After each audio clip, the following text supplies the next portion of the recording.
ओ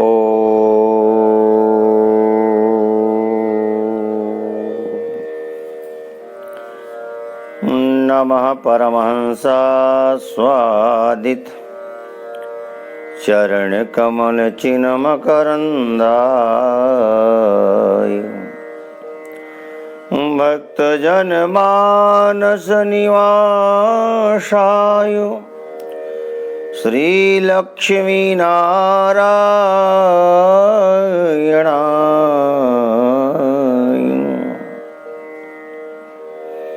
श्री लक्ष्मी नारायणाय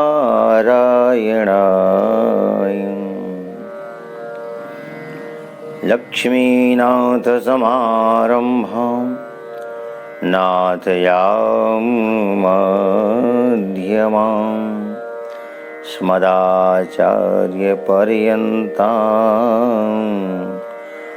वन्दे गुरु परंपरां। बोलिए सच्चिदानंद भगवान की जय। बाल कृष्ण लाल की जय। राधा रानी सरकार की जय। हनुमान जी महाराज की जय। सद्गुरुदेव भगवान की जय। अनंत कोटि ब्रह्मांड नायक परात्पर जगदीश्वर अखिलेश्वर नंदनंदन भगवान श्याम सुंदर की वांगमय प्रतिमूर्ति श्रीमद्भागवत महापुराण भगवान भागवत के चरणों में अनंतशः बंदन प्रणिपात समर्पित करते हुए समुपस्थित मातृशक्ति एवं भाइयों, मेरे नन्हे मुन्ने बालकों, बहे सतसंग की गंगा अरे मन चल नहा आए। जिसे तू भूल बैठा है उसी से फिर मिला लाएं। आइए संत चरणों में, भगवत चरणों में, विद्वत चरणों में कोटि सा नमन करने के पश्चात भक्तिरस प्रवचन धारा में अवगाहन करके जीवन को धन्य बनाएंगे।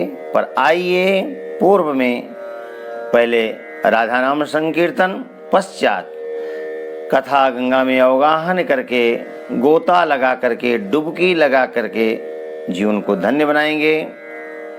राधा नाम। हमारो धन राधा श्री राधा, श्री राधा हमारो धन राधा, श्री राधा, श्री राधा हमारो धन राधा, राधा राधा राधा राधा हमारो धन राधा, राधा राधा राधा राधा हमारो धन राधा, श्री राधा, श्री राधा। बोलिए बरसाने वारी की जय। यमुने महारानी की जय। सर्वेश्वर भगवान की जय। मातृपितृ चरण कमलेभ्यो नमः। सर्वेभ्यो देवेभ्यो नमः। सर्वेभ्यो ब्राह्मणेभ्यो नमो नमः। शुश्रूषो श्रद्धानस्य वासुदेवो कथारुचि स्यान्महत्सेवया विप्राः पुण्यतीर्थ निसेवनात्।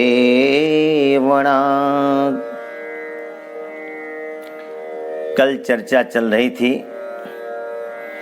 तीर्थ सेवन करेंगे तो संतों का संग मिलेगा। और बाद में वार्ता क्या आई, तब प्रभु चरणों में प्रेम होगा। प्रेम का अभ्युदय कैसे होता है, क्रम क्या है? आइए, कल तो हम लोगों ने भागवत के माध्यम से, श्रीमद् भागवत महापुराण के माध्यम से श्रवण किया। आइए अब पूज्य चरण संत नाभाजी महाराज के द्वारा जो रचित भक्तमाल ग्रंथ है, उस ग्रंथ में पूज्य चरण नाभाजी महाराज ने क्या लिखा, प्रेम का उदय कैसे होता है, हम तीर्थ का सेवन क्यों करें, संतों से हमें क्या प्राप्त होता है। आइए, प्रेम का उदय, भगवत चरणों में प्रेम का उदय कैसे होता है। पूज्य चरण नाभाजी महाराज लिखते हैं, आदौ श्रद्धा ततः साधु संगोथ भजन क्रिया ततो नर्थ निवृत्ति स्यात् ततो निष्ठा रुचिस्ततः अथासक्तिस्ततो भावस्ततः प्रेमाभ्युदञ्चति साधकानामयं प्रेम्णः प्रादुर्भावे भवेत् क्रमः। आदौ श्रद्धा ततः साधु संगोथो भजन क्रियाः पुण्य तीर्थ निसेवनात्। पुण्य तीर्थ का सेवन करने से लाभ क्या होता है, हम लोग क्यों करें तीर्थ सेवन। तो पूज्य चरण नाभा जी महाराज लिखते हैं, तीर्थ सेवन से सबसे पहले तो श्रद्धा की उत्पत्ति होती है। जब हम तीर्थ सेवन करते हैं और वहां के वातावरण में पलते हैं, तीर्थ के माहौल में पलते हैं, तो श्रद्धा उत्पन्न होती है। क्यों? वहां का ऐसा माहौल ही होता है, वहां का ऐसा स्वरूप ही होता है, वहां की कुछ संस्कृति ही ऐसी होती है। क्योंकि जितने भी लोग होते हैं सब प्रायः भगवत परायण होते हैं। कोई थोड़ा, कोई थोड़ी उससे ज्यादा, कोई और ज्यादा, और कोई चरम सीमा पर भगवत समर्पित होते हैं, भगवत भजन करते हैं, कीर्तन करते हैं, सत्संग करते हैं, साधु संगों का, साधु जनों का संग करते हैं, तो श्रद्धा बनती है। जैसे चोर के पास रहने से चोरी के संस्कार आ जाते हैं, व्यापारी के पास रहकर के धन कमाने की बुद्धि आ जाती है, झगड़ालू व्यक्ति के पास रहेंगे तो झगड़ा के संस्कार पड़ ही जाएंगे, आप बच नहीं सकते हैं। ठीक इसी प्रकार जब तीर्थ का सेवन करेंगे तो तीर्थ में जो होता है उसका असर, उसका प्रभाव पड़े बिना आपके जीवन में रह नहीं सकता है। तीर्थ का सेवन क्यों करें? एक समय था जब लोग तीर्थों में धर्मशालाएं बनवाते थे, संतों के सानिध्य में रहते थे और 12 महीनों में कम से कम 1 माह तीर्थ सेवन करने का संकल्प लेते थे। 11 महीना अपने लिए रखना, पंच कर्मेंद्री, पंच ज्ञानेन्द्री, एक मन, एकादश इंद्रियों के द्वारा संसार का सेवन करते, और 12वां महीना जो आता वो परमात्मा के लिए समर्पित कर देते। 11 महीने तक 11 इंद्रियों के द्वारा सेवन करते संसार का, और फिर 1 महीना तीर्थ में आकर के उन 11 इंद्रियों के द्वारा 1 महीने तीर्थ में रह करके भगवत रस का पान करते। साधुओं का संग करते। धर्मशालाओं में एसी नहीं लगी होती थी, कूलर नहीं लगे होते, यहां तक कि पंखे भी नहीं लगते थे। क्यों? पंखा लगाएंगे तो सोने का मन करेगा, कूलर लगेगा तो निश्चित रूप से बिना निद्रा में आए बिना रह नहीं सकते आप, और एसी लगेगा तो पता ही नहीं चलेगा कि कितने घंटा हमने सो लिया। तो ये सब विलासिता के साधन नहीं इकट्ठा किए जाते थे। भगवान का भजन, एक महीना तीर्थ सेवन करते, भगवान का भजन करते। अब जो उनके संग में आता, उनके बच्चे भी आते, परिवार आता, स्वजन संबंधी आते, तो देखते तो उनको भी एक जुनून चढ़ता, एक भाव बनता, अरे आप बहुत अच्छे हैं, जीवन तो आपका धन्य है, कम से कम आप तीर्थ सेवन तो करते हैं। उसका असर पड़ता। और जब एक माह का सेवन करके, तीर्थ सेवन करके अपने गांव नगर शहर के लिए जाते, तो एक सत्संकल्प के साथ जाते कि अभी तो मैंने अकेले तीर्थ का सेवन किया है, अब मैं किसी संत सदगुरु आचार्य विद्वान को आमंत्रित करूंगा, पाक्षिक, साप्ताहिक, मासिक सत्संग का आयोजन रखूंगा, और एक माह पर्यंत, एक पक्ष पर्यंत, एक सप्ताह पर्यंत स्वजन संबंधियों के साथ बैठ करके जिन परमात्मा का एक माह तक सेवन किया मैंने तीर्थ के रूप में, उन्हीं परमात्मा की चिन्मयी कथाओं का, रसमय कथाओं का, ललित कथाओं का अपने स्वजनों के साथ बैठ करके पान करूंगा, सबको पान कराऊंगा। ये संकल्प लेकर के लोग जाते थे। समय बदल गया, लोगों के विचार बदल गए। अब संत आश्रमों में लोग ठहरना ही नहीं चाहते हैं, होटलों में आकर ठहरते हैं और होटल में ही भोजन करके भगवान का दर्शन करते हैं, दर्शन करके प्रस्थान कर जाते हैं। तीर्थ सेवन अब केवल पिकनिक के रूप में रह गया है। तीर्थों को पिकनिक स्थल नहीं बनाना, अपनी संस्कृति का, अपने सनातन संस्कृति का, सनातन संस्कृति के श्रद्धा का, सनातन संस्कृति के समर्पण का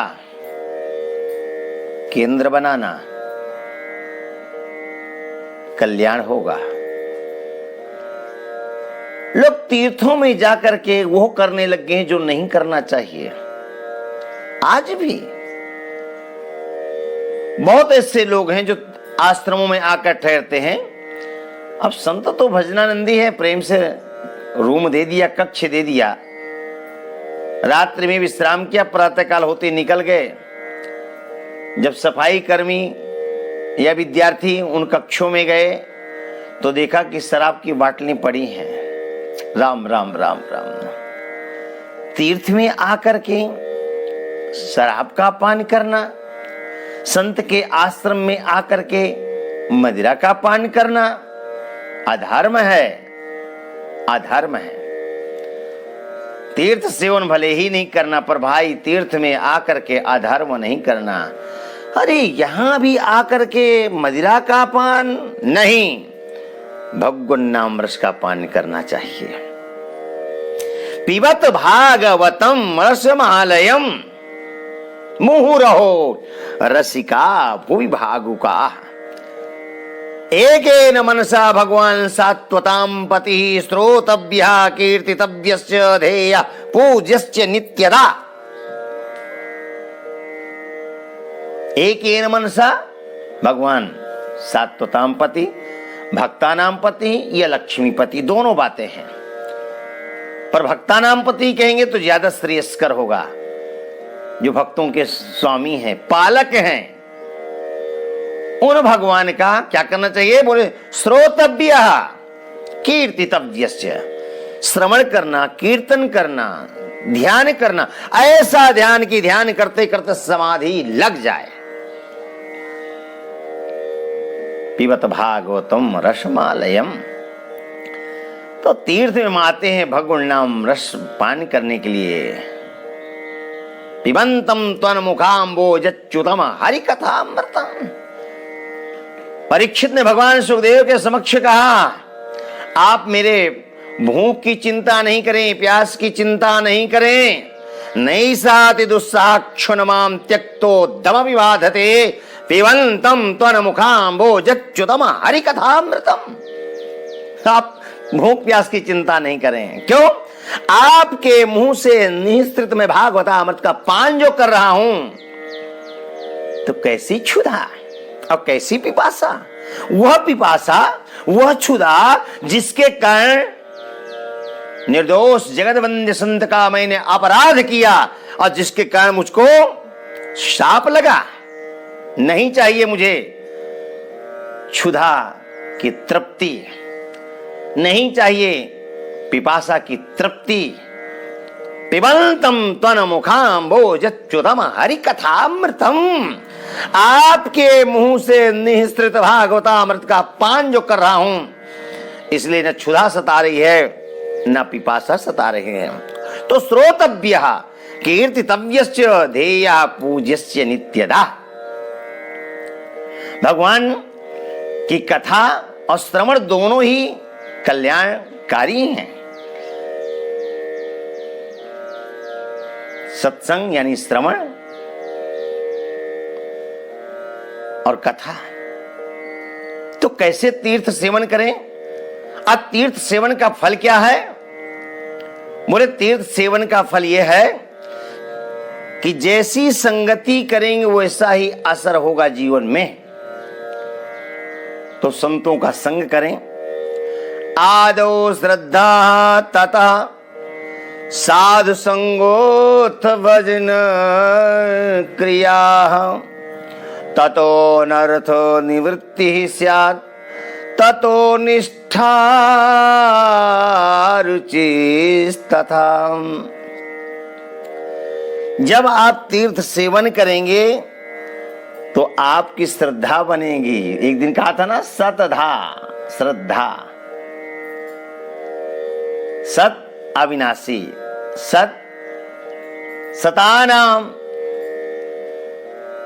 जो संत जनों का, सताम सज्जनानाम संगः सतसंगः, सत महापुरुषों का संग जिसके द्वारा मन को शांति प्राप्त होती है, उन संत महापुरुषों का संग अथवा अविनाशी का संग साथ तीर्थ में करें। तीर्थ में यह सहज सुलभ होता है।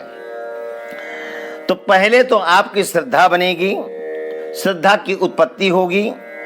उसके बाद जब श्रद्धा होगी तो साधु जनों के प्रति आपके अंदर आदर का भाव जगेगा। क्योंकि श्रद्धा, आप भी सत को धारण करते हैं, संत जन भी उस सत को धारण करके उसका ही यजन भजन करते रहते हैं। तो महापुरुषों के प्रति भाव जगेगा, और जब महापुरुषों के प्रति भाव बनेगा तो भजन की क्रिया होगी। तब भजन आप करना सीखेंगे। चूंकि वो भजन करते हैं तो आप भी देखेंगे तो आपको भी लगेगा कि हम भी माला जपा करें। संगत का जीवन बड़ा असर पड़ता है। जैसी संगति करेंगे वैसा ही असर पड़ेगा। हमारे गुरुजी सदगुरुदेव भगवान माला ही जपते रहते हैं, और हम हैं कि ऐसे ही घूमते रहते हैं। तो माला ले लिया, प्रभाव पड़ गया। महापुरुषों की सेवा किया, तीर्थ सेवन किया, संत महापुरुषों के चरणों का सेवा सु अवसर मिला, तो संत पुरुषों ने जो किया वो हमारे जीवन में आचरण में आया। ठीक है महाराज, भजन क्रिया शुरू हो गई। अच्छा एक बात बताएं, भजन क्यों करते हैं? भजन जब करते हैं तो हमारे पापों की निवृत्ति होती है। ज्यों ज्यों हमारी भजन संख्या बढ़ती जाती है उत्तरोत्तर हमारे पापों का क्षरण होता जाता है। भाई जब मन प्रभु चरणों में लग गया, ठीक है ना, तो पापों से तो निवृत्ति होनी ही होनी है, क्योंकि मन एक है। यदि पाप करेंगे तो पापों की संख्या बढ़ेगी, यदि पुण्य करेंगे तो पुण्यों की संख्या बढ़ेगी, और जब पुण्यों की संख्या बढ़ेगी तो पापों का क्षरण अपने आप होगा। भजन करने से अनर्थ की निवृत्ति होती है। अथवा अब एक देशी सोच नहीं करें, हमने जो पाप किया, अथवा जब भजन करने लग गए तो हमारे द्वारा जो अनर्थ होते थे, इसके बारे में वो सोचना, उसके बारे में वो सोचना, वो आदमी ऐसा, वो आदमी ऐसा है, नाना प्रकार की बातें जो सोच रहे थे, उनसे आपको निजात मिल गया, अवकाश मिल गया, छुट्टी मिल गई। क्यों? मन एक है, और एक मन को जब आपने माला में लगा दिया, माल से हटा करके, अनर्थ कहां है? जहां पर माल है, जहां पर माल है वहां पर अनर्थ है। अर्थ धर्म नहीं काम रुचि, गति न चाहो निर्वाण। क्या कहा भरत जी ने? अर्थ में ही तो अनर्थ छिपा हुआ है। तो माला जपना जब शुरू किया तो अनर्थ की निवृत्ति हो गई। ठीक है महाराज। फिर क्या हुआ?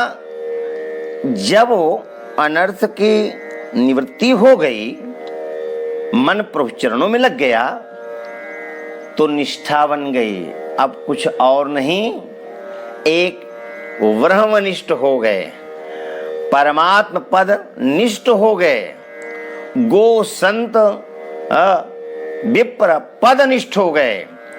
एक निष्ठ, एक अपना इष्ट बना लिया, परमात्मा को अपना इष्ट बना करके हम उस पर केंद्रित हो गए। अनर्थ निवृत्ति का परिणाम है यह। जब मन प्रभु चरणों में लगेगा तो पाप नहीं होंगे, ठीक है, और अनर्थ की निवृत्ति हुई तो एक इष्ट आपके जीवन में आ गया और आप एक निष्ठ हो गए, धर्मनिष्ठ हो गए, तीर्थनिष्ठ हो गए, ठीक है, और विश्वास हो गया।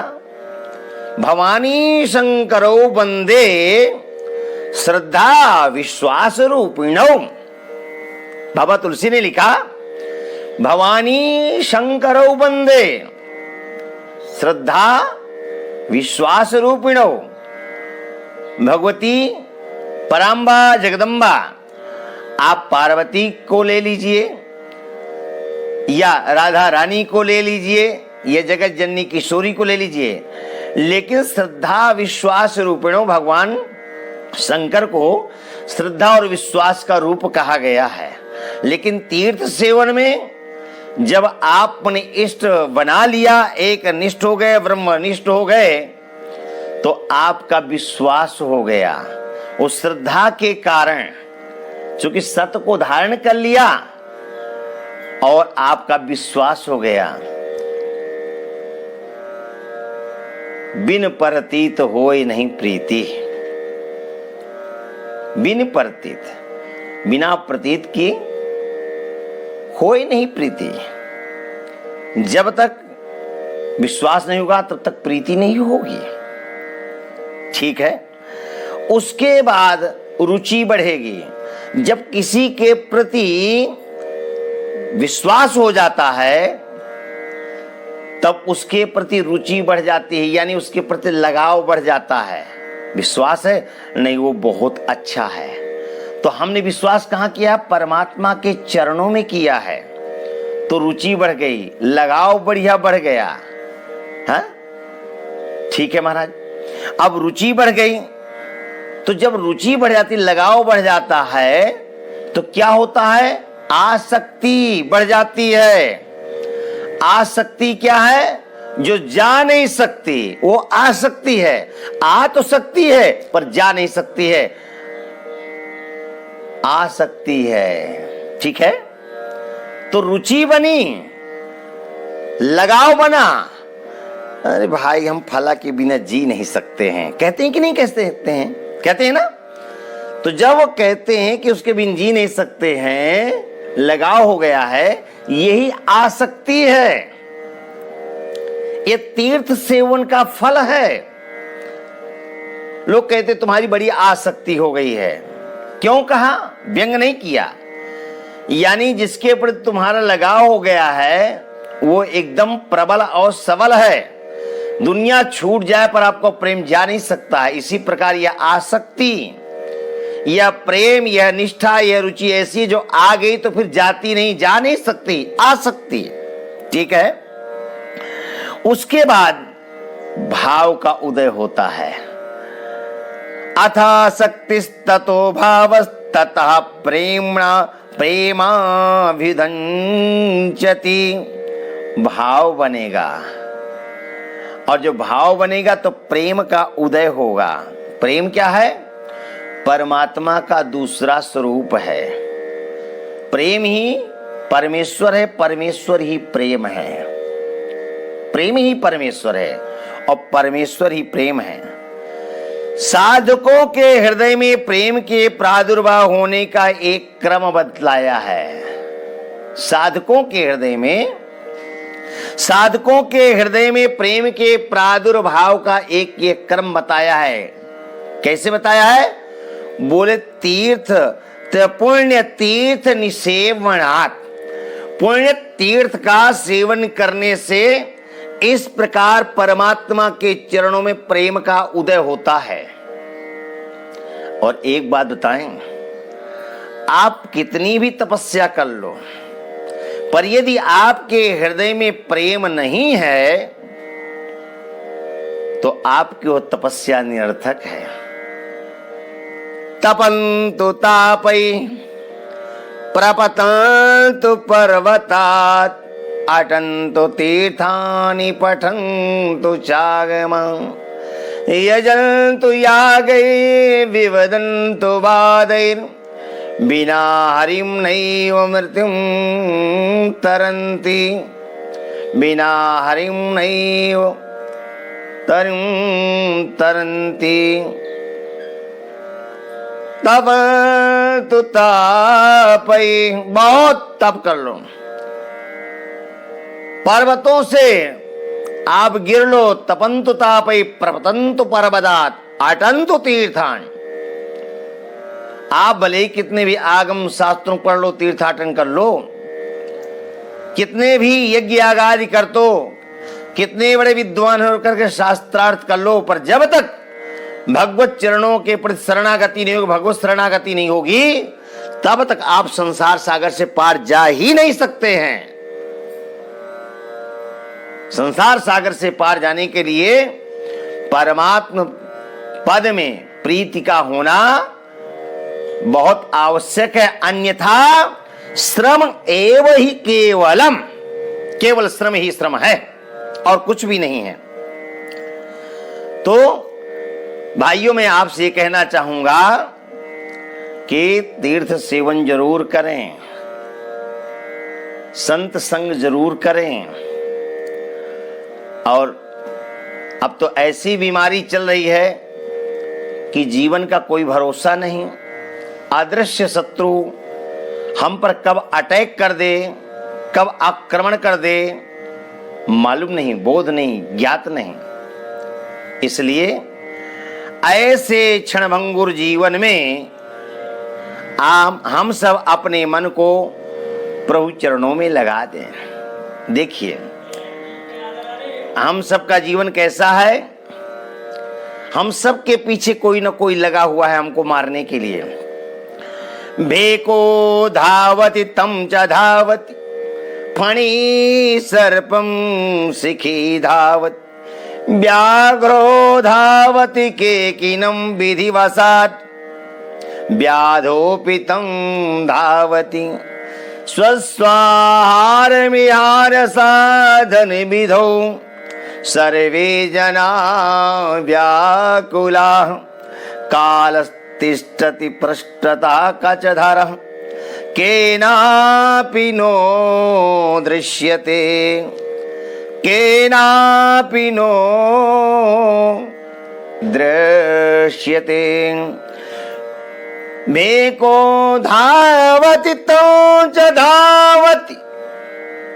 मेको धावति, मेढक मच्छर को खाने के लिए दौड़ लगा रहा है।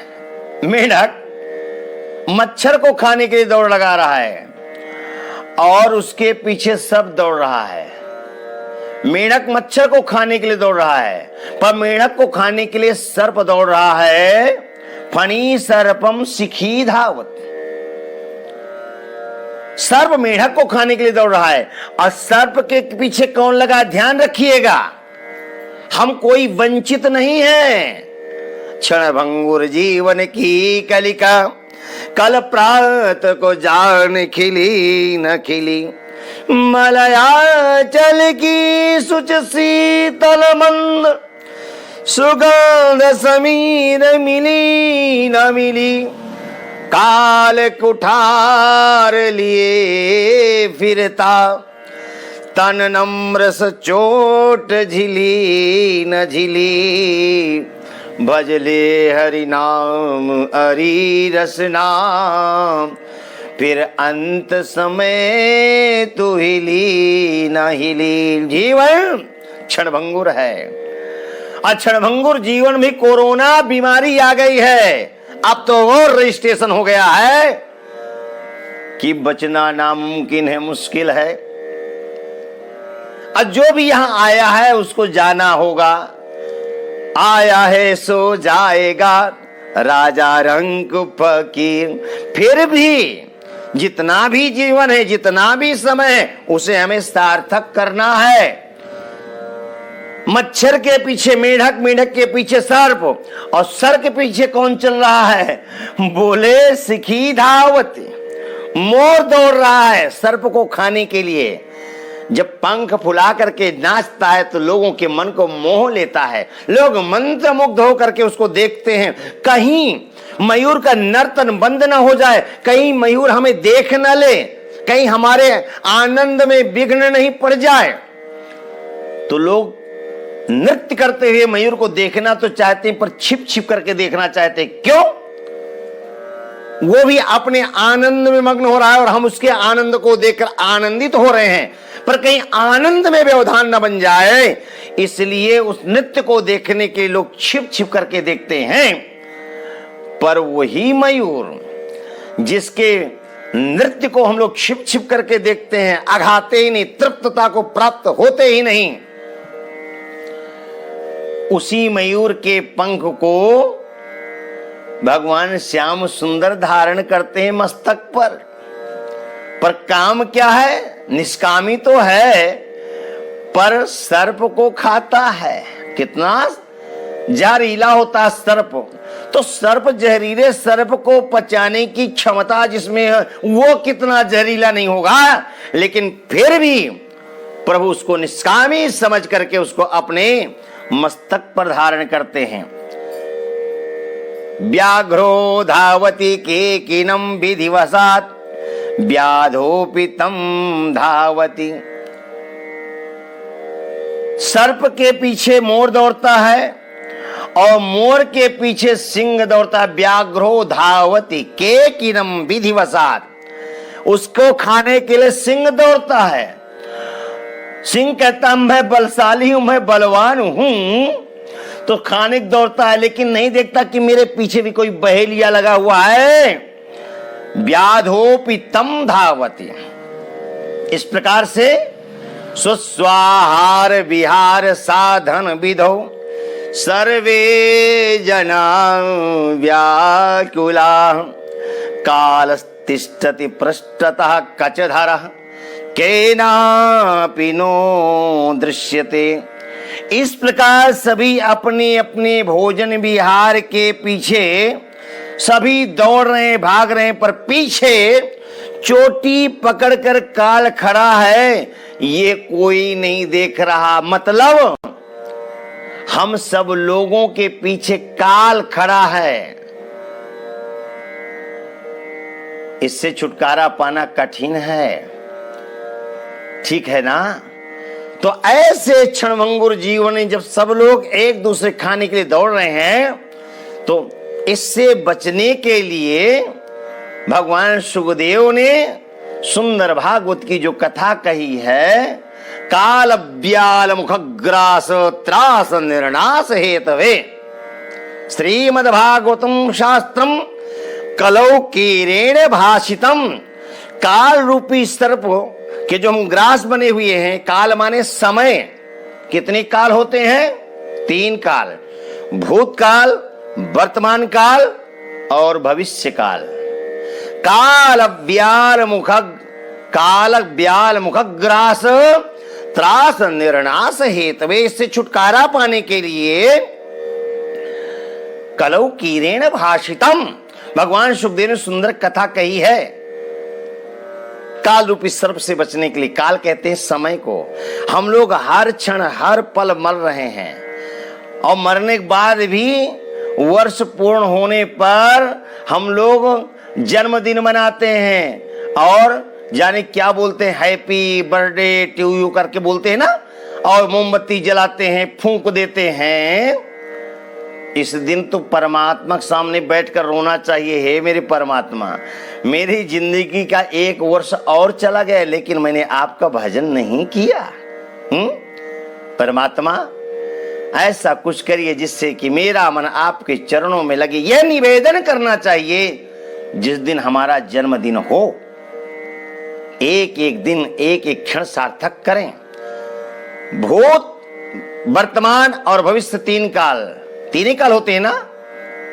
नहीं, एक काल और है, भूतकाल, वर्तमान काल, भविष्य काल और एक मिष्ट काल। प्रेम से बोलो जय श्री राधे।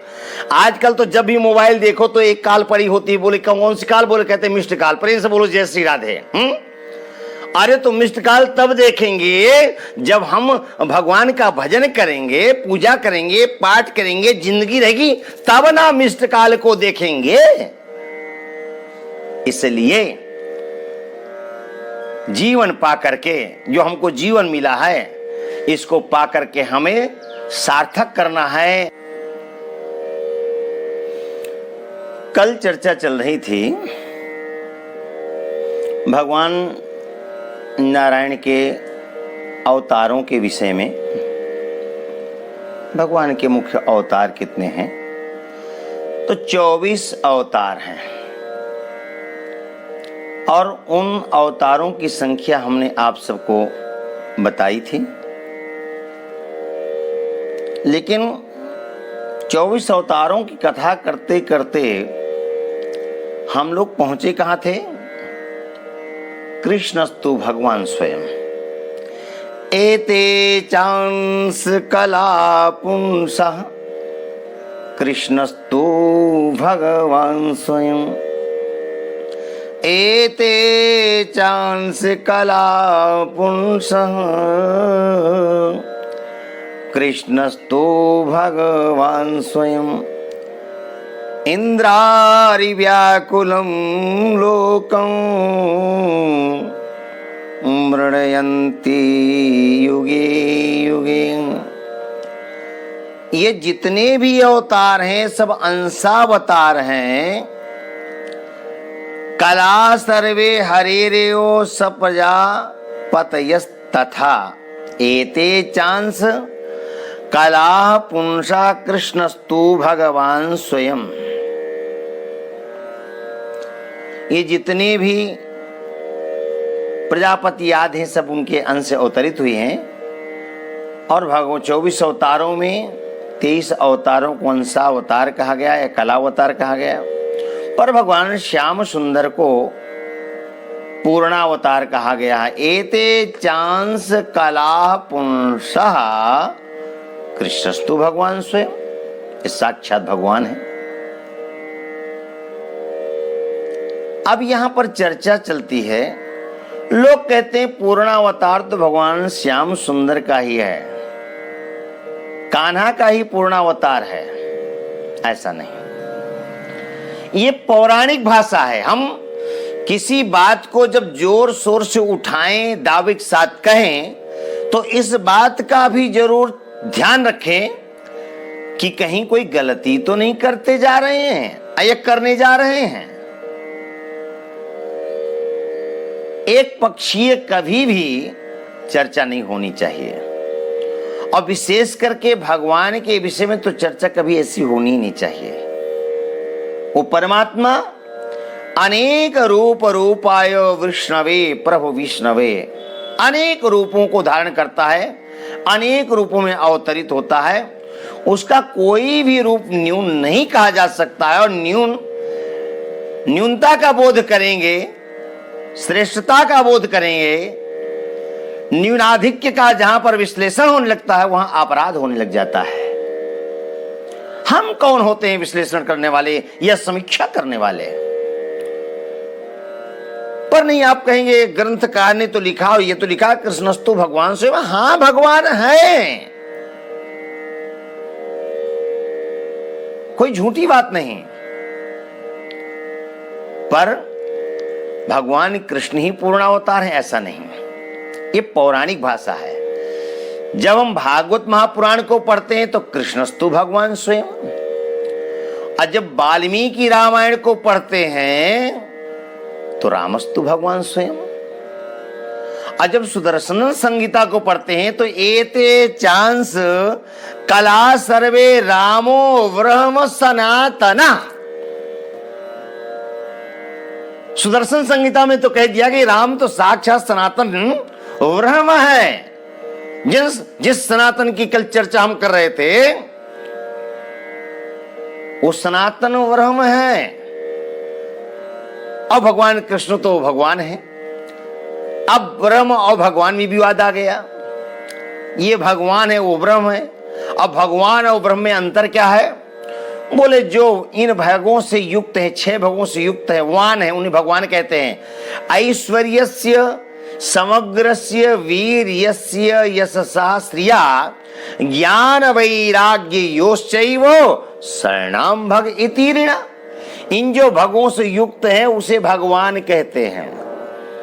जिस प्रकार आप गाड़ी में बैठ जाते हैं तो गाड़ीवान हो जाते हैं, धन से युक्त हो जाते हैं तो धनवान हो जाते हैं, बल से युक्त हो जाते हैं तो बलवान हो जाते हैं। इसी प्रकार भगवान की जो उपाधि है ये कोई बहुत बड़ी नहीं है। इन 6 गुणों से जो युक्त हैं उन्हें भगवान कहते हैं, जो भगों से युक्त हैं।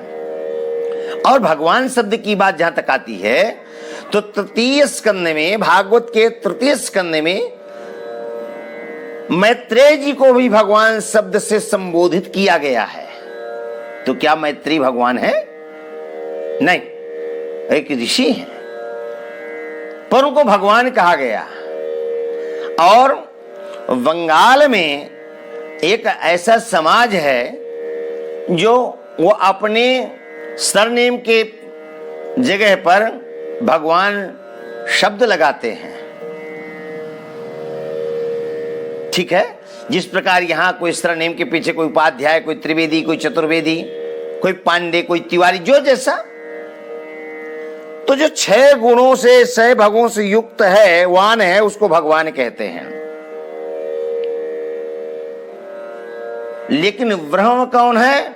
बोले वृहद इति ब्रह्म, जो व्यापक है, जो जर्रे जर्रे में, चप्पे चप्पे में समाया हुआ है, उसे हम ब्रह्म कहते हैं। उसको हम विष्णु भी कहते हैं। ब्रह्म तो क्या फिर जब रामो ब्रह्म सनातना लिखा है तो क्या कृष्ण छोटे हो गए? बोले नहीं, भगवान कृष्ण के लिए भी आता है।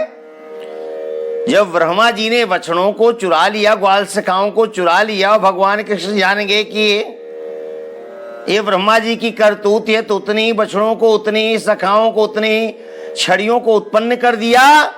और भगवान व्यास को लिखना पड़ गया सर्वम विष्णुमयम जगत। ठीक है, तो न्यूनाधिक का विश्लेषण या समीक्षा नहीं करनी चाहिए।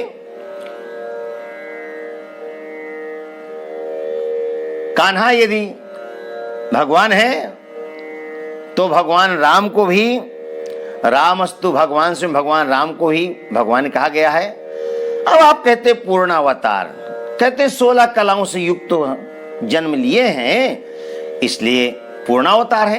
अरे हाँ भाई, चंद्रवंश में अवतरित हुए हैं तो 16 कलाएं क्या बोले? चंद्रमा की 16 कलाएं ही तो इनकी कला है। चंद्रमा 16 तिथियों पर भ्रमण करते हैं। इसी प्रकार सूर्य 12 राशियों पर भ्रमण करते हैं और सूर्यवंश में राघव का अवतरण होता है तो हम 12 राशियां ही पूर्ण है, इसलिए वहां पर 12 ही कहा जाएगा। 12 में ही उसकी पूर्णता है, 12 कलाओं से युक्त है। और यहां पर 16 कलाएं, 16 तिथियां हैं। केवल अंतर यह है, केवल चर्चा इतनी है, इसमें ज्यादा तर्क वितर्क नहीं करना चाहिए। रामकृष्ण में तनिक भी कोई अंतर नहीं है। रामकृष्ण में अंतर कुछ भी नहीं है। अंतर यदि है तो इतना अंतर है कि एक के हाथ में बांसुरी है और दूसरे के हाथ में धनुष बाण है। एक के हाथ से बांसुरी को हटा दिया जाए और दूसरे के हाथ से धनुष बाण हटा दिया जाए, अब भी एक साथ बैठा दिया जाए, अब कहा जाए कि पहचानो राम कौन है या कृष्ण कौन है, कोई बता ही नहीं सकता। कोई अंतर ही नहीं। हाँ, एक अंतर और है। धनुष बाण हटा दिया, मुरली हटा दिया, इसके अतिरिक्त भी एक पहचान और है। क्या? राम कृष्ण दो एक हैं, अंतर नहीं निमेष। राम कृष्ण दो एक हैं, राम और कृष्ण दोनों एक ही हैं, तनिक भी अंतर नहीं है। पर अंतर यदि देखना है तो इतना अंतर है कि राम कृष्ण को आप पकड़ करके एक जगह बैठा दीजिए, राम को कहिए आपको यहीं बैठे रहना है और कान्हा कहिए यहीं पर बैठना है। कान्हा का स्थान निर्धारित कर दीजिए और राम का अलग कर दीजिए। राम को आप बिठा करके जाएंगे और अपने काम को करके आएंगे, कितना भी समय लग जाए।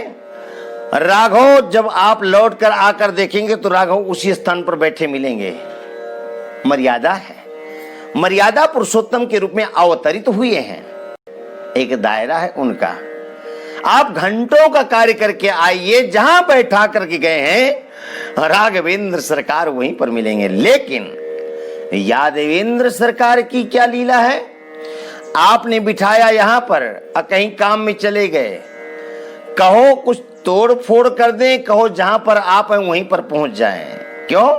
चपल हैं, चंचल हैं। इनके नयन गंभीर हैं, इनके चपल विशेष। वो वहीं बैठे रहेंगे, वो और कहीं चले जाएंगे, अथवा राघव को जहां पर कहेंगे वहीं पर नेत्र टिका देंगे, गड़ा देंगे, इधर उधर अपने पलकों को नहीं चलाएंगे। लेकिन कन्हैया बैठ करके भी इशारों में अपना सब काम कर लेते हैं। इनके नयन गंभीर हैं, इनके चपल विशेष। आंखों के द्वारा सब अपना काम कर लेंगे। हाँ, बैठे रहेंगे। कैसे? माँ यशोदा से भैया बलदाऊ ने सकाऊ साथ आकर कह दिया, मैया रे आज तो लाला ने मिट्टी खा ली। और माँ यशोदा ने छड़ी उठाया, दो चाल लगाया और कान पकड़ लिया। कस्मान मृद मदांतात्मन भवान भक्षितवान रहा। क्यों बंदरों की यार तेरी मिट्टी खाई? कान्हा तो डर गए, सकपका गए। माने कान भी पकड़ रखा, छड़ी चटका दिया। ये नहीं कहा कि बता जल्दी, नहीं तो छड़ी चटका दूंगी। छड़ी चटकाने के बाद प्रश्न किया, तेरी मिट्टी खाई?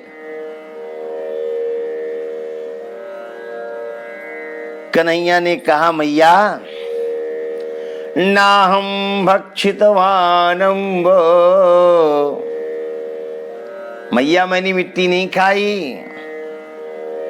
बोले सब लोग कह रहे हैं, बोले सर्वे मिथ्या विशंसिना। अरे यही नहीं, कुमारास्ते ग्रजोप्ययम, आपके ज्येष्ठ भ्राता भैया बलदाऊ जी ने भी कह दिया है कि लाला ने लाला ने आज मिट्टी खाई है। कन्हैया ने कहा मैया, भैया बलदाऊ ने ये बात कही? बोले हाँ। नहीं मैया, ना हम भक्षितवानम्बो सर्वे मिथ्या विशंसिनः। मैंने मिट्टी नहीं खाई और जो बोल रहे हैं झूठ बोल रहे हैं। बोले भैया बलदाऊ, हाँ तब तो आपके भैया बलदाऊ ने बात कही। कन्हैया ने कहा भैया, ठीक मैया, भैया तो कभी झूठ बोल ही नहीं सकते हैं, भैया ने कहा तो बात में सच्चाई होगी। पर मैया मेरे सामने मेरे भैया कह देते कि लाला ने मिट्टी खाई तो मैया मैं तुरंत स्वीकार कर लेता। भैया बुलाओ तो सही। तो माँ यशोदा ने आवाज लगाई, कन्हैया बलदाऊ नेक लाला इधर आइयो। सुई कन्हैया बलदाऊ भैया आ गए और माँ यशोदा ने कहा क्यों बलदाऊ, कन्हैया ने मिट्टी खाई? भैया बलदाऊ तो कहने जा रहे थे हाँ भैया लाला ने मिट्टी खाई, पर कान्हा ने कहा नहीं भैया, बात में दमदारी होगी तो नजर से नजर मिलाकर बात करोगे, नजर धरती में टिकाकर बात नहीं करोगे। बलदाऊ ने कहा ओ, ये तो हमने ध्यान दिया ही नहीं। कान्हा ने कहा भैया ये सच्चाई है तो आप हमसे नजर मिलाकर बात करिए, और जब सच्चाई है तो नजर छिपाने जैसी बात क्या है? अरे नजर तो तब छिपाई जाती है जब बात में चोरी होती है, झूठ होता है। भैया बलदाऊ को समझने में देरी नहीं लगी, और जैसे भैया बलदाऊ ने कान्हा की ओर देखा तो नजर मिल गई। नजर से नजर ने मुलाकात कर ली, इनके चपल विशेष। नजर से नजर ने मुलाकात कर ली, रहे दोनों खामोश और बात कर ली, इनके चपल विशेष। माँ यशोदा बैठी की बैठी रह गई, और कन्हैया ने भैया बलदाऊ से बात कर लिया। आपने यदि कहा कि लाला ने मिट्टी खाई है तो हमने तो खैर मिट्टी ही खाई है, पानी से धुल लेंगे, कुल्ला कर लेंगे, साफ हो जाएगी। मैया ने छड़ी तो लगाई दिया है, पर कदाचित यदि हमने मैया से कह दिया कि मैया मैंने तो मिट्टी खाई, पर भैया बलदाऊ तो भंग का गोला खाते, और यदि ये बात मैया ने सुन लिया तो जो हाथ मेरे कान में है ना उसका ट्रांसफर होकर के आपके कान में चला जाएगा। भैया बलदाऊ काटो तो खून नहीं। माँ यशोदा ने कहा लाला बोलने में देरी काहे बात की? बोलता क्यों नहीं, बताता क्यों नहीं कि कन्हैया ने मिट्टी खाई कि नहीं? भैया बलदाऊ ने अपनी गाड़ी का गेयर बदल दिया। मैया बात यह है कि सखाओं ने कहा कि लाला ने मिट्टी खा ली तो मैं भी बहती गंगा में डुबकी लगा लिया। अब जहां सच्चाई की बात है तो बात यह कि जब मैंने देखा ही नहीं तो मैं कैसे कह दूं कि लाला ने मिट्टी खाई है। माँ यशोदा को समझने में देरी नहीं लगी। माँ यशोदा ने कहा ओ तुम दोनों ही एक थैली के चट्टे बट्टे हो, इशारों में बातें हो गई। कान्हा छोड़ूंगी नहीं, बता तैने मिट्टी खाई कि नहीं खाई? इनके चपल विशेष चंचल हैं। कान्हा ने फिर कह दिया यदि सत्य गिरा ही समक्षम पश्य मे मुखम। माँ यशोदा आगे कथा विस्तृत है, आगे प्रसंग में कथा आएगी। तो इनके चपल विशेष, ये बैठे बैठे बिना चल करके बिना यात्रा किए ही अपना कार्य पूर्ण कर लेते हैं। क्यों? इनके चपल विशेष। अच्छा, कई लोगों की आदत होती है भारी पंचायत में बैठ करके भी इशारों में अपना काम कर लेते हैं। याद है ना, जब राघव ने धनुष को तोड़ दिया और महाराज परशुराम जी का पदार्पण हुआ तो तड़प बड़प रहे थे और जनक महाराज को कह रहे थे जल्दी बता कौन वो अपराधी है, नहीं तेरे राज को नष्ट कर दूंगा। बिजली जैसे आकाश में चमकने लग गई, सब डर गए, भयभीत हो गए। तब वहां पर लक्ष्मण जी ने जब अपने स्वरूप को दिखाया और परशुराम जी ने देखा कि शेर, मैं शेर हूं तो सवा शेर है, तो राघव ने चुपके से नेत्र से इशारा करके बुला लिया। बोले बस first impression is the last impression, प्रभाव बन गया, जम गया, अब बाकी हम संभाल लेंगे। ठीक है ना? बहुत सुंदर कथा, बड़ी प्यारी कथा है। तो कई लोग भरी पंचायत में, भीड़ में भी इशारों ही इशारों में अपना कार्य कर लिया करते हैं। राम कृष्ण दो एक हैं, अंतर नहीं निमेष, इनके नयन गंभीर है और इनके चपल विशेष। अंतर इतना है, इतने ही अंतर में इनको जाना जा सकता है, समझा जा सकता है। सूत मुनि कहते हैं सौनकादृश्यो सवेद धातु पदवीं परस्य दुरंत वीर्यस्य रथांग पाणे यो मायया संततयानुवृत्त्या भजेत तत्पाद सरोज गंधम, भजेत तत्पाद। चक्रपाणी भगवान की शक्ति और पराक्रम दोनों ही अनंत हैं। भगवान चक्र रथांग पाणे हैं, उनकी कोई था नहीं पा सकता। कोई चाहे जिम पिपीलिका चाहा था, चाहे था, जैसे कोई समुद्र की गहराई को कोई पिपीलिका यानी चींटी सागर की गहराई को नापना चाहे, मापना चाहे तो क्या संभव है? तो उसी प्रकार इनका पराक्रम, इनकी शक्ति अनंत है। सारे जगत के निर्माता होने के पश्चात भी उनसे सर्वथा परे हैं। जो नित्य निरंतर इनकी लीला कथाओं को सुनते रहते हैं, इनके स्वरूप को वही जान सकते हैं, वही जानते हैं जो निरंतर भजेत तत्पाद सरोज गंधम, जो नित्य प्रति इनके चरणों में चढ़ी हुई मंजरी का ग्रहण करते हैं। इनके रहस्य को, इनके भेद को, इनकी लीलाओं को वो ही बड़भागी समझ सकते हैं जो नित्य प्रति इनके चरणों में चढ़ी हुई मंजरी का ग्रहण करते हैं। तुलसी में जो पुष्प आता है उसको मंजरी कहते हैं।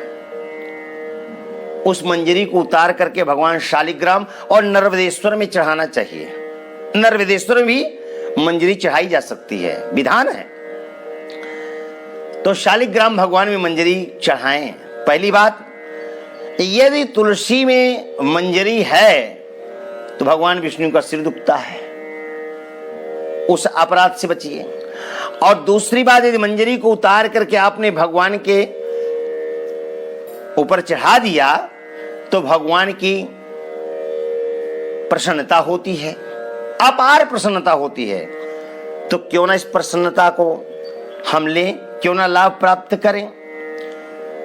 सवेद धातु पदवीं परस्य दुरंत वीर्यस्य रथांग पाणे अथेह धन्या भगवन्तैत्थं यद वासुदेवे खिल लोकनाथे, खिल लोकनाथे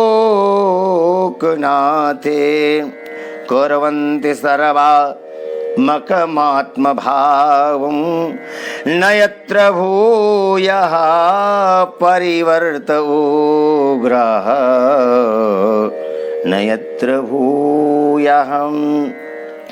शौनकादि ऋषियों, इस ऋषियों आप लोग बड़े ही बड़भागी हैं, धन्य भाग्य है आपके कि जो इस जीवन में और नाना प्रकार के विघ्न बाधाओं से भरे हुए इस संसार में समस्त लोकों के जो स्वामी है भगवान श्याम सुंदर, उनके प्रति सर्वात्मक भाव से, आत्म भाव से प्राणी मात्र के अंदर वो परमात्मा विद्यमान है और उन परमात्मा को सर्वात्म आत्म भाव से और अनिर्वचनीय अनन्य प्रेम करते हैं। आप सर्वात्म भाव से भजते हैं और अनिर्वचनीय अनन्य प्रेम से आप उनको प्रेम करते हैं, जिससे जन्म मरण के चक्र से छुटकारा मिल जाता है, फिर जन्म मरण के चक्र में नहीं आना पड़ता है।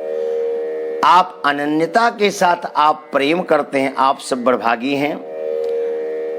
यह श्रीमद् भागवत महापुराण क्या है? इदं भागवतम नामो पुराणं ब्रह्म संहितं उत्तम श्लोक चरितं चकार भगवान ऋषि, चकार भगवान ऋषि, चकार भगवान ऋषि। ये श्रीमद् भागवत महापुराण है में ब्रह्म संहित है। भगवान व्यास ने सुंदर इसका निर्माण किया है, भगवत चरित्रों से ओतप्रोत है। उत्तम श्लोक चरितम चकार भगवान ऋषि, उत्तम श्लोक भगवान की कथाओं से ओतप्रोत है। निःश्रेयसाय लोकस्य धन्यं स्वस्त्ययनं महत् तदिदं ग्राह्यामास सुतमात्मवतांबरम। भगवान व्यास ने इस श्लाघनीय और कल्याणकारी महान पुराण को लोगों के परम कल्याण के लिए अपने आत्म शिरोमणि पुत्र को ग्रहण कराया, यानी उपदेश किया। भगवान सुखदेव तो जन्म लेते ही चले गए थे, लेकिन सुखदेव जी को बुलाया गया। सुखदेव जी आए भागवत के श्लोकों को सुन करके और सुंदर अध्ययन कराया भगवान व्यास ने अपने पुत्र सुखदेव को। और सर्ववेदेतिहासानां सारम सारम समुद्धृतम, इसमें सारे वेद और इतिहासों का सार सार संग्रह है। ठीक है महाराज। सुखदेव जी ने इस सुंदर पुराण को परीक्षित को सुनाया। उस समय वे परमर्शियों से घिरे हुए थे, आमरण अनशन लेकर के गंगा के तट पर बैठे थे। जब भगवान धर्म और ज्ञान को लेकर के सुधाम गमन कर गए, तब कलयुग में अज्ञान रूपी अंधकार का नाश करने के लिए भागवत का उदय हुआ। तत्र कीर्तयतो विप्रा विप्रेर विप्ररसेर भूरि तेजसा उदय हुआ। शौनकादिर्षियों जब महातेजस्वी सुखदेव जी महाराज परीक्षित को कथा सुना रहे थे, उस सभा में मैं भी बैठा था और मैंने अपनी बुद्धि के अनुसार जो कुछ सुना, गुरु अनुमति से, सुखदेव स्वामी की अनुमति से मेरी बुद्धि ने जो कुछ ग्रहण किया, जिसमें जितना उसमें सामर्थ्य था, मैं आपको वो सुनाऊंगा। सोहम वह श्रावयिष्यामि यथाधीतम यथा मतिम, जैसा कि मैंने श्रवण किया है वो मैं आपको सुनाऊंगा। भगवान शंकर कहते हैं पार्वती से, तदपि यथा श्रुतो जसि मति मोरी, तदपि यथा श्रुत जसि मति मोरी, कहियों दे की प्रीति अस तोरी। मेरी जैसी बुद्धि है और आपके सुनने की जैसी प्रीति है, उसी के अनुसार मैं कथा को कहूंगा। श्रुत मुनि के मुख से यह सुन करके शौनकादि ऋषियों का हृदय गदगद हो गया और शौनकादि ऋषियों ने महाराज श्रुत मुनि को वंदन किया और उसके पश्चात कहा, हे सूत जी महाराज, आप वक्ताओं में श्रेष्ठ हैं। सूत सूत महाभाग बदनो वदतांबर कथां भागवती पुण्यां यदा भगवान शुकः। हे सूत जी, आप वक्ताओं में श्रेष्ठ हैं, बड़भागी हैं, भाग्यशाली हैं। जो कथा भगवान सुखदेव जी ने कही थी वही भगवान की पुण्यमयी कथा कृपा करके आप हमें सुनाइए। वह कथा किस युग में, किस स्थान में और किसकी प्रेरणा से, कस्मिन् युगे प्रवृत्तेयं स्थाने वा केन हेतुना कुता संचोदिता कृष्णा कृतवान संहितां मुनि। जब शौनकादि ऋषियों ने यह प्रश्न किया तो सूत मुनि ने कहा, शौनकादि ऋषियों, समय हो गया है आज का, और अब हम आपको कल इस विषय में बताएंगे। तब तक के लिए आप विश्राम करिए। गोविंद जय जय।